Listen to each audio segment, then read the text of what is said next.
Unlocked is brought to you by Invincible, a program designed to unlock the potential of people and teams inside your organization. Join companies like Pfizer, Delta, the CDC, Google, and Chick-fil-A, and others in over 116 countries that are currently using this program to increase productivity and develop healthy cultures.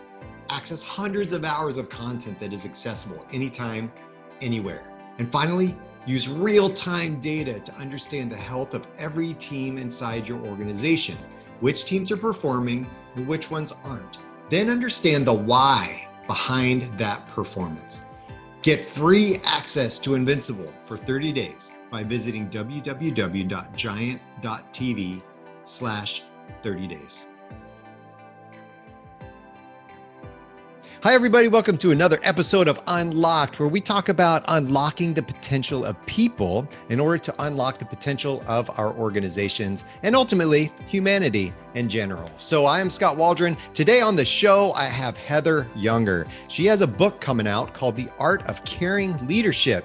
It's not just the art of leadership, it's the art of caring leadership. And we're going to talk about that angle quite a bit and why the whole heart thing, the whole caring thing, why it matters in leadership. Because I think, and we hit on this too, we tend to think about leadership as achievement, as I've climbed the ladder, I've gotten to this point based on producing results.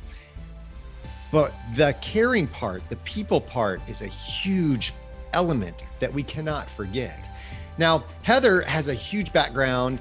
She comes from customer experience. She comes from leading sales organizations. She comes from this world of being a facilitator, being a coach, a consultant, an author, of doing all these different things. And now she's really engulfed in this world of employee experience and creating employee loyalty through listening. So I hope that you will listen to Heather and what she has to share with us today. It's going to be a great show. I'm super excited. Let's get started.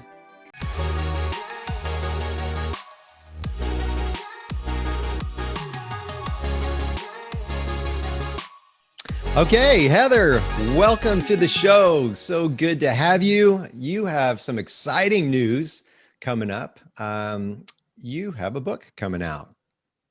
I do. Ooh, here it is. I have to grab it because number one, it feels good to like fill your own book. It feels really good. But this cover, I just love this cover. I'll love it to infinity. So no matter how many other books I write, I'm pretty sure this will be my favorite cover. Okay. Tell me about that, because I went to school for graphic design. I owned a design firm for 11 years, right? Tell me about the book cover. I have never asked any author about their book cover before, but since you mentioned it, tell me about the book cover. Well, so because it's the art of caring leadership, when I was talking to the designer, I was like, I want to have the play on heart, because the subtitle is How Leading with Heart Uplifts Teams and Organizations. And my podcast is Leadership with Heart. So it's the foundation of this book. So I was like, I want to have something with heart and I want something kind of artistic. So then I looked around and then said, okay, this is what we think it should be. I'm like, oh yeah. And so what happened though, is I had this and maybe 3 other book cover options. And then I had people on Facebook and on LinkedIn vote. And even like the men love them. I mean, I went to people specifically who I know don't like this kind of, like, aren't really squishy hearts, people. And I went to them and they're like, no, yeah, that one right there. So I was like, yeah, it's for me too, but I wanted to make sure you got your opinion. So that's how the book cover came about. That's good. I always tell my clients, right, when I was designing a lot of things, it's like, it matters what you think a little bit, but it matters what other people think a lot more. Right? Like, I want you to like it, but I want your audience to like it better. Yes. And I think they do. Like I said, even now they see it, when you see it in the brilliance of it, especially when it's like the light shining right on it, the colors just pop. And yeah, it's cool. It's cool. So I think everything inside of it also matches with the cover. So well, good. Let's talk about that. So you've got the Heart of Leadership podcast, and that contributes, right? You've taken the ideas of your podcast and the topics in the podcast, and now you've kind of put them into a book form, right? Is that the premise, or tell us a little bit about that? Yeah. So, I mean, The caring leadership stuff is kind of, I've been living it and breathing it and talking about it way before the podcast happened. And so when I created the Leadership with Heart podcast, I just felt like I needed to have another medium to kind of socialize the message, get it out in a global way, and just distribute that message about. So that's what happened there. What happened is I got to like episode 25. So I didn't have an intent to write a book, FYI, when I created the podcast. It was just the idea of having another medium to share this message. And so I was getting into like episode 25 about interviewing these awesome leaders that either were handpicked by me because of things I saw out in the world, or they were referred to me by people who listened to the show. And so, because I don't really recruit. I mean, I don't recruit in a way, like I don't pay a service to do it. I see them or they're referred to me. So I'm on this episode 25 and I'm sitting here and I'm just, gosh, dang it. This is so good. Like I'm geeking out, like my hair on my arms, like standing up, like this is so good. And then I'm like, I've got to put this into a book format because not everybody is listening to podcasts, even though there are so many of them and they're popular. A lot of people still just like plain old books. So I was like, I need to write a book about it. And I need to put these people in it. And so there are 80 of the people that out of like the 160 something episodes I've done are actually inside the book. And so it's not like all of their stories or all of the interview. It's not that. It's not a verbatim. It's literally just like quotes that I've taken and then I put my own thing around it. And so the context is I'm known as the employee whisperer. So basically, in the end, the work we do at Employee Fanatix is all about listening to employees. So I've read personally about 30,000 employee engagement survey comments and DEI survey comments, and I have worked in about 100 focus groups with employees. So I already had that as a foundation about what it is they want. And then it was like, let me see the leaders who are actually giving it to them.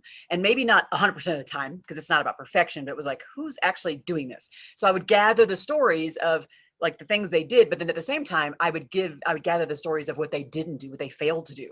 So in the interviews, it's always about, now you need to tell me about a time when you weren't so great, when you weren't so caring or led with heart. And then they shared those stories and there was so much brilliance. I'm like, so then how did you come out of that? And then so people could listen and be like, wow, there's so much, there's solutions to be found here in other people's stories. And I just thought I'm sold, and so there you go. So tell me about one of them. Is there one of the stories?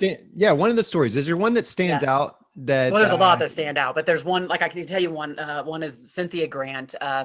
She works for a nonprofit mental health organization now as kind of a VP of clinical care. But when she was growing up, both of her parents were addicted to substance abuse. There was physical abuse. There was oh my gosh, a joblessness, and she and her brother had to kind of deal with it. She ended up basically having to step up and be like mothering her parents and mothering her brother at school, wherever. And so she gets to the point where it's like, so this is one of the chapters in the book is about helping your team build resilience. So she gets to the point where she obviously has kept it a hold of herself, because at some point Department of Human Services removed she and her brother from their home. And so in the end though, now how I met her, let me tell you how I met her, and then I'll swing back by. I was at a CEO, like an award ceremony for one of my clients who did best places to work, and it was a particular leader that I was coaching, and I was watching all these people go up on the stage, and Cynthia went up the stage and she said something, and she was talking about her team who was in the audience, and she said, and I love them, and I was like, you are coming on my show. So that was like the thing that got me interested, because like, who does that in the middle of a forum, talk about, I love these people. So I brought her on, she told the story, and then she just says, like, now all I do, I was caring for my parents, I was caring for my brother, I was caring for myself. It's unfortunate, but now I care for everyone else. And it's who I am. I show up as this person who cares for my team members, cares for the customers or the clients that we have. I'm just always in that frame. And I find that to be my duty. And it's the thing I feel like I'm called to do.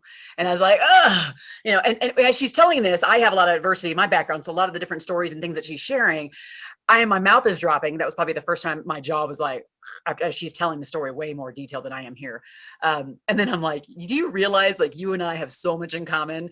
I was like, I just did a TED talk on transforming adversity into opportunity. And she's like, really? I'm like, you have got to go. You and I have so much. So that was a good one.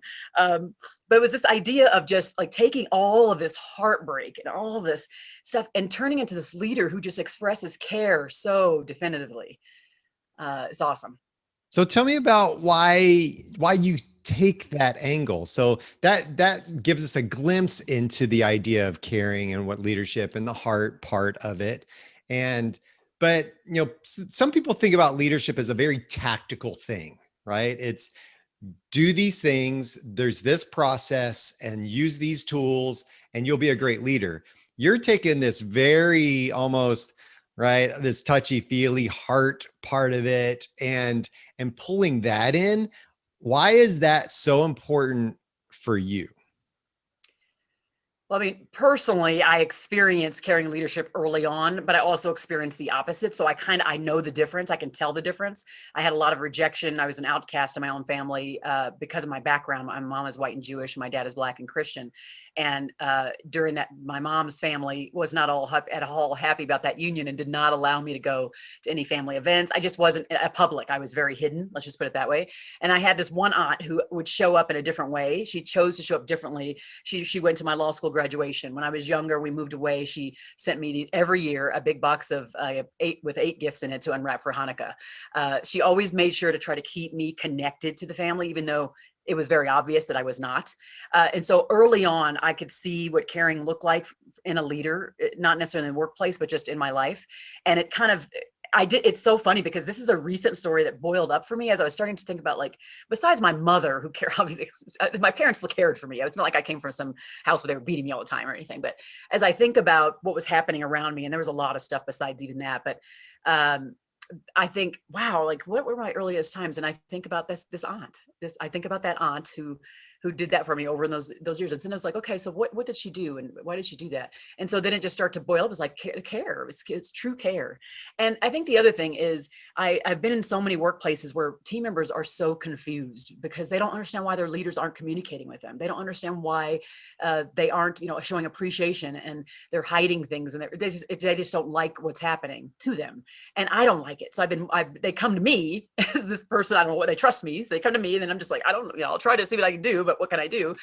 And it came to a head for me as I was working in an organization several years ago that was going through a merger of companies, and the culture started to go downhill, and nobody was paying attention. Nobody, except for me, obviously. Because what happened is I went to the head of HR and I asked them, I said, listen, we got to do something about our trust. The trust is going downhill. No one knows who anybody is. Their titles are all very similar. People are afraid they're going to be laid off. Who's going to take their job? It was just nuts.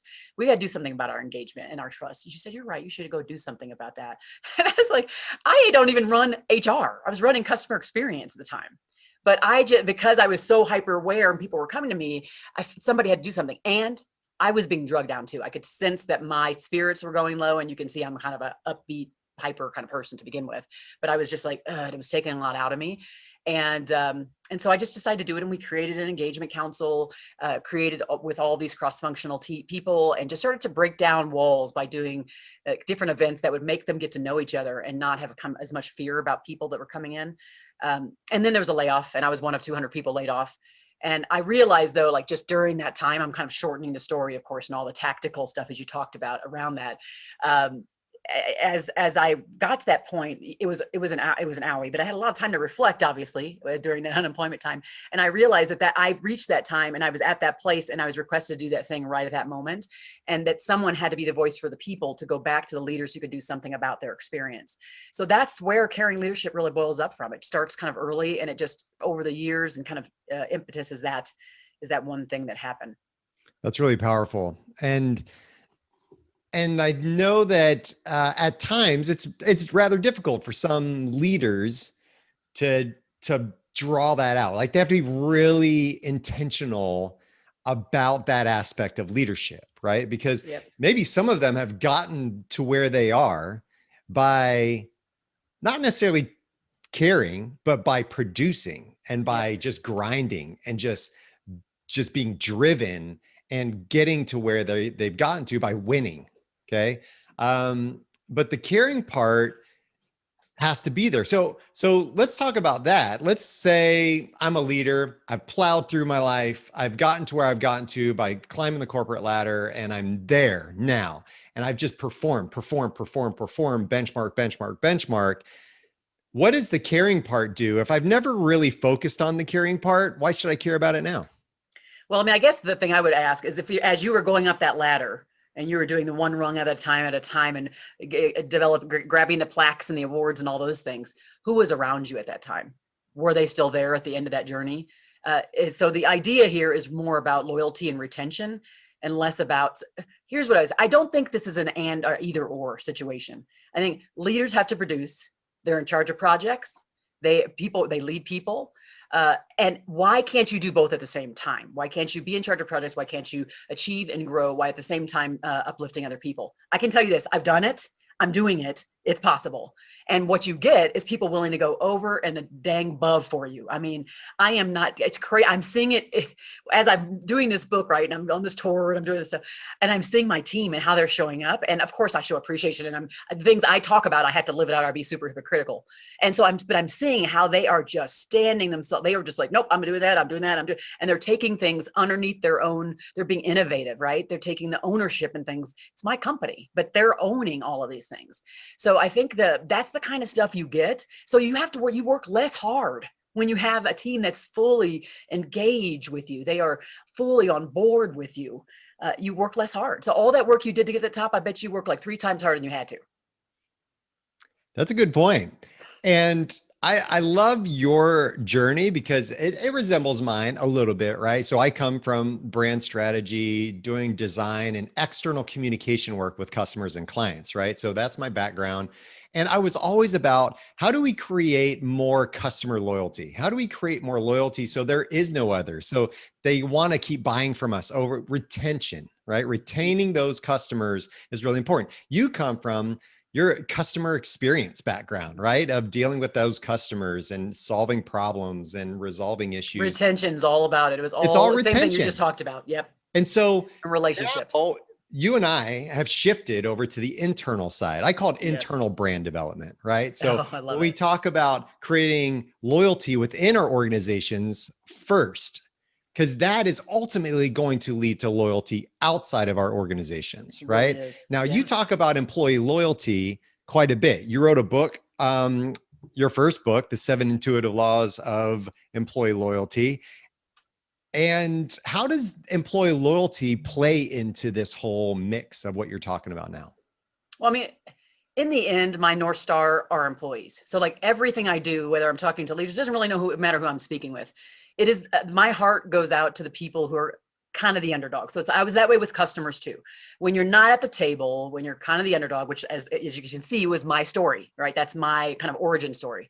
And so for me, it's the employees who are the underdogs and my heart goes to them. So everything I do is about that. So if I'm training leaders, it's about employee loyalty. It's about keeping your people with you. It's about doing what's right for them that makes them feel filled up, that makes them feel like their work is meaningful. So they want to stay with you. That is really the end of it. That's the start and the stop for it for me and for Employee Fanatix. That's why we call it Employee Fanatix. So it's kind of a double thing where you create employees who are fanatical, and then you also are fanatical about your employees. So it's kind of a double entendre or whatever they call. So that's what that is. And that's what it's about. It's all about employee loyalty. And when you get the loyalty and the retention, number one, I mean, it costs so much money to recruit new people. So to have new talent coming in, training them, I know who are listening right now, how expensive this can be if you've ever looked at the bottom line for that. But then, like I just said, it's so much harder when you do it alone. Why not do it in an environment that's caring? Why not do it in an environment that uplifts people, that really takes the nth degree strengths from every single person, that lets them stretch beyond what they thought they could do, right? Why don't you create that environment? That when you do that, you're going to get more innovation, you're going to get more customer satisfaction, your ROI is going to be huge. I tell stories about that in the book too. I refer back to like 7 or 8 stories of people I spoke to where they gave me their numbers and talked about how their numbers, I mean, it was like a 200% increase in ROI. One publicly traded company talked about the market cap going up by, up to over billions. And it was just changing this philosophy of, like you were saying, the people first, the internal view of things, and how are we meeting those people who drive the business forward right where they are. So smart. What are some of the ways we can do that? So so yes, it's about heart, putting our heart into it, caring, being interested before interesting, right? So those types of terms. But what are some of the things that you suggest in the book, or some ways that we can go about putting this into action? Well, it's interesting because the book itself, this book is actually an attempt to turn this nebulous concept of care into something that you can put your hands around. And it gives you like a framework that says, oh, I do these 9 behaviors in more consistent ways and I get these kind of results.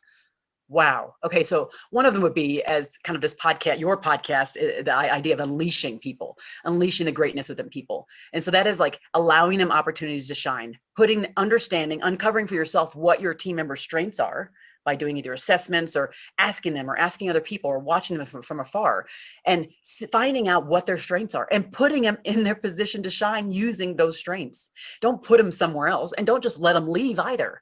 Work on maybe looking at talent mobility. How do you let them move within the organization in a place where they can shine? If it's not in your team, where else can they go? You want it because it's too expensive to bring new people in, and you want to keep those people so they can use all of their assets, right? All of their brain power for the benefit of your organization. So that's a big one. The other one is obviously in this space is recognizing people, like making people feel important by showing true appreciation in very consistent ways. And it could be little ways, and it doesn't have to be expensive ways. It could be just note cards. But before you do that, you have to uncover what the motivations of your team are. So each person is motivated by different things. Some people do like money and contest, and some people like just to be on like committees and feel like they have authority. And there's different types of motivation. And so uncovering what those are first, and then going about doing that consistently. Gallup says that if you do not recognize employees every 7 days, then they basically don't even remember you ever even recognized them. So you may be thinking you're doing a good job, but if this week you didn't say like good job, kudos for a specific reason, like on that project where you did this,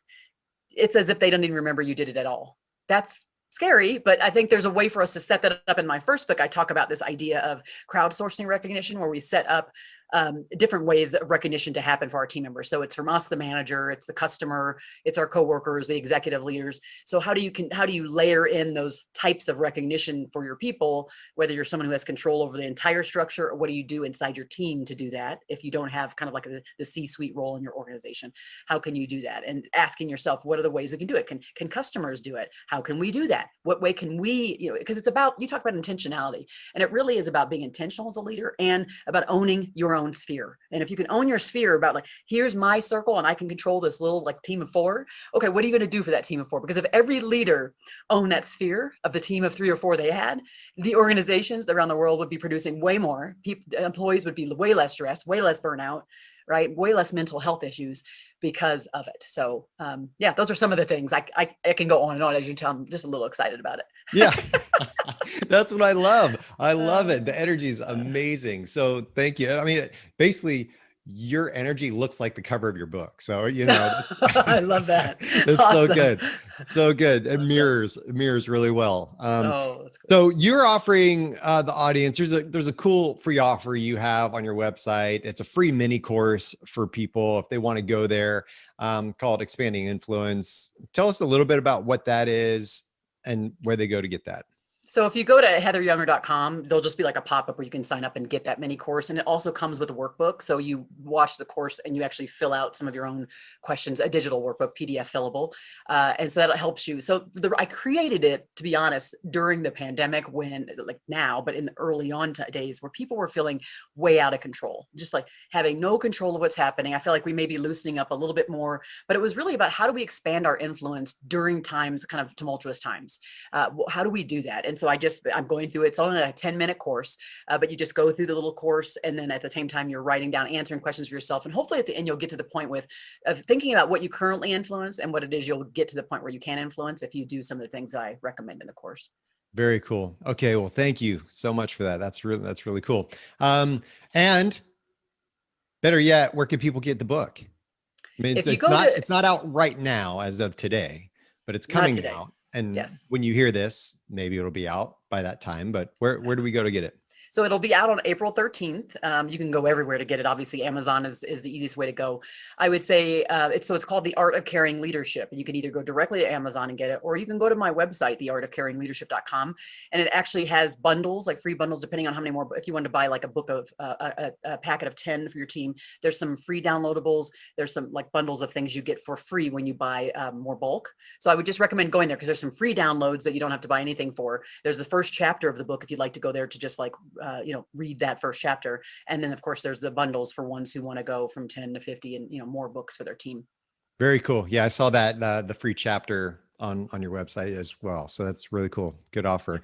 So I'm really grateful for you being on the show and sharing your wisdom with us. And it's all about heart, right? I mean, yes. I always tell people as a brand strategist, I was saying, hey, there's two reasons why we purchase something. And right, is first our logical brain, like, processes the check boxes. We make sure that we like that thing. It has the right features that we're looking for. And then we actually experience that product and our heart gets pulled into it. And that's how we make decisions. And that's how we decide to get married. That's how we decide if we like that movie or not. And that's how we decide if we buy that car. And that's how we decide if we want to be loyal to that job, and that person and that boss. And so I really appreciate that perspective of, you've got to have the heart and the mind into that to make sure that you're actually getting what you need to out of that. So don't mean to leave with the last word there. Is there anything else you'd like to say and drop on us before we break here? I agree with you, Scott. This is all about emotions. Every single thing I talk about leads back to, how are you making your people feel? And you get to choose how you make them feel. So I think I would love that to be the final message. If you can think that and kind of reflect on that, how are you making them feel now? And what ways can you be different and do things differently, show up differently for them that can make them feel a lot more positive? Beautiful. Well done. Well, good luck with the book launch coming up and the tour and everything that's going on with you and your life and getting your kids to all their sporting activities. Have fun with that. Thank you. Thank you, Heather, for those insights. I can tell that Heather, why she has this title, Employee Whisperer. She's digested data. She's understood the stories. She listens and talks to leaders all the time. And all of that information has really empowered her and informed her of what it takes to create employee loyalty. Now she's sharing that with us in this new book, The Art of Caring Leadership. Go get your hands on a copy, pre-order, do whatever you need to do. Again, on our website, you can order those bulk orders and get some freebies. So thank you for offering that, Heather, to the audience. Hope everybody was able to get some insights about why caring is so important. What happens when we don't care in leadership, right? I think that we've all experienced that at one point or another in our lives, and it's not good. We're probably not at that job anymore. And if we are at that job where there isn't caring, then we're probably thinking about leaving that job. Am I right? So let's instill that idea of caring into our leadership, into our teams, create employee loyalty.